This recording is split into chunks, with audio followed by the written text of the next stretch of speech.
Hello kabeh. Komunitas analitis karo sampean guru markets.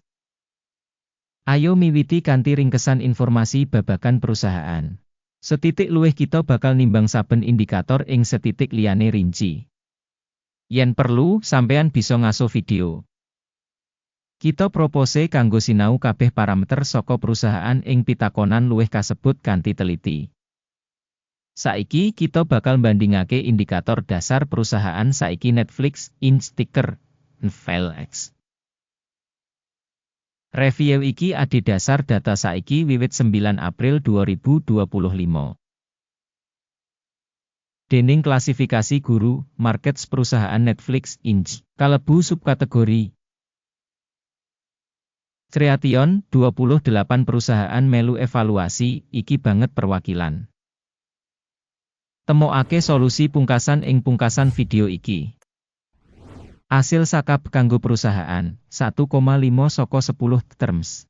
Rata-rata kanggo subkategori punika, 1,9 terms. Yen sampeyan katon banget wiyar, ing kabeh kita pasar saham minangka wutuh. Sampeyan bisa ndeleng menawa skor rata-rata kanggo kabeh pasar saham kanthi total 1,9 poin. Marang skor perusahaan 1,5 terms Netflix, Inc. Bandingake dinamika rega saham perusahaan Netflix, Inc. lan perusahaan subkategori. Kita waca sing liwat 12 sasi enggo bareng perusahaan Netflix, Inc. nuduhake owah-owahan 36,8%. Marang owah-owahan rega ing subkategori 17,1%.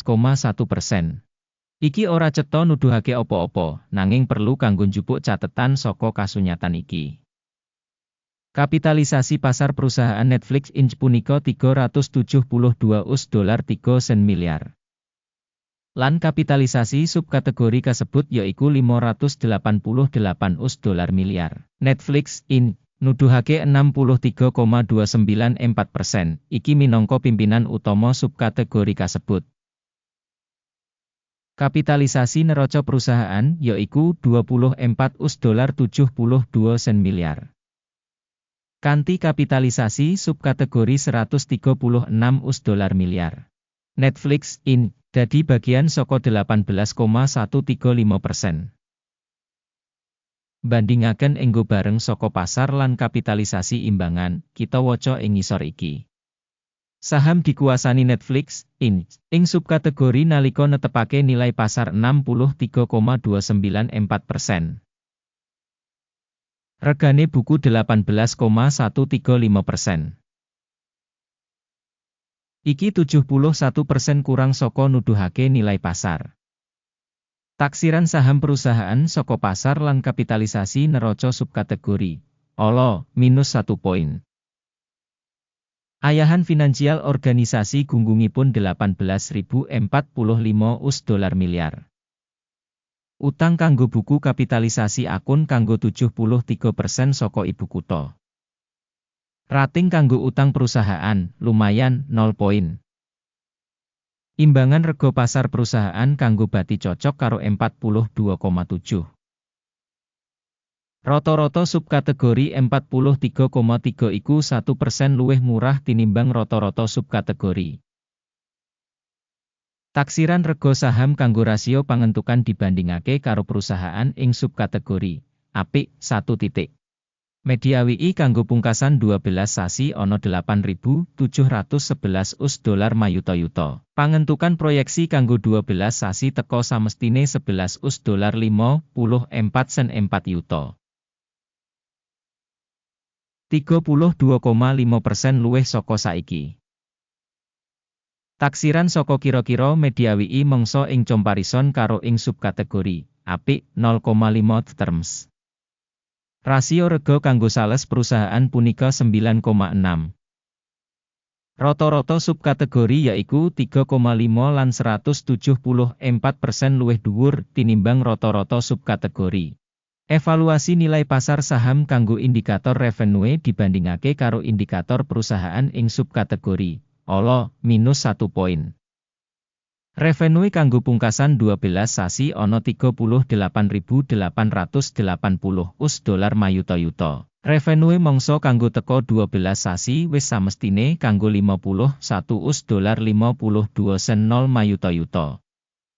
Kang 33% luwih saka ing wayahe saiki. Pambiji pratandha dodolan mangsa ngarep dibandingake karo indikator perusahaan ing subkategori apik 0,5 poin. Wates punika 22,4%, karo rata-rata kanggo subkategori 8%. Prabdan antarane rata-rata subkategori lan kinerja perusahaan punika 14,4%.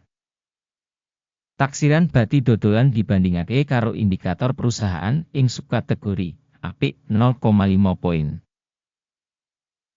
Saham perusahaan saka jumlah karyawan ing subkategori punika 3,936%.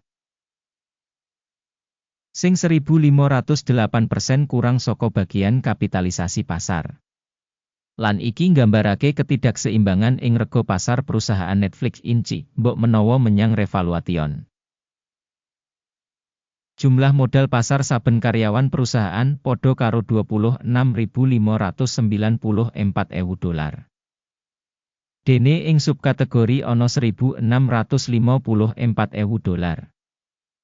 Prabdan antarane rata-rata subkategori lan indikator perusahaan yaiku 1.507,9%. Evaluasi volume modal pasar saben pegawai dibandingake karo indikator perusahaan ing subkategori lumayan 0 poin. Bati perusahaan saben pegawai $622,300. Rata-rata ing subkategori punika $38,200. Lan beda antarane rata-rata subkategori lan kinerja perusahaan yaiku 1,531%. Taksiran media WI saben karyawan individu dibandingake karo pratandha perusahaan ing subkategori apik 0,5 terms. Bagian saka dodolan saben karyawan individu saka perusahaan punika $2.77 sen 7.000. Miturut subkategori $476.000.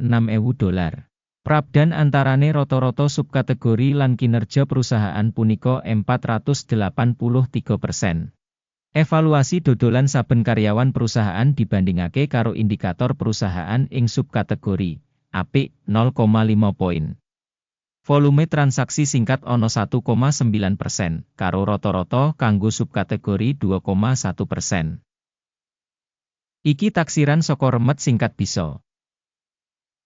Indikator resi 14 nuduhake tingkat 38% kanggo perusahaan Netflix Inc. Kanggo subkategori, tingkat iki 31%. Rata-rata, securities saka subkategori sing rega luwih murah tinimbang sing saka perusahaan Netflix Inc. Rega nyata saka saham perusahaan iku kira-kira $870. Perkiraan konsensus kanggo rega saham perusahaan kira-kira $1.86. Prabdan antarane prakiraan nyata lan ramalan konsensus kira-kira 25%. Ayo kang katon ing tabel pesenan, kasedhiya kanggo sampeyan, link kanggo iku ing komentar pinned. Tabel pesenan ngemot pancen kabeh pancasan publikly digawe mangsa iki, dening informasi lan sistem referensi guru, markets. Akses menyang meja supaya free lan buka, link ing komentar pinned. Minangka asil saka regane sekuritase perusahaan Netflix Inc. Sistem evaluasi informasi lan referensi guru, markets kaputusan wis digawe. Ojo mbukak pesenan, amarga video iki minangka review. Matur nuwun kabeh kanggo nonton nganti pungkasan lan gunakake sistem informasi saka guru, markets. Sampeyan penonton paling apik.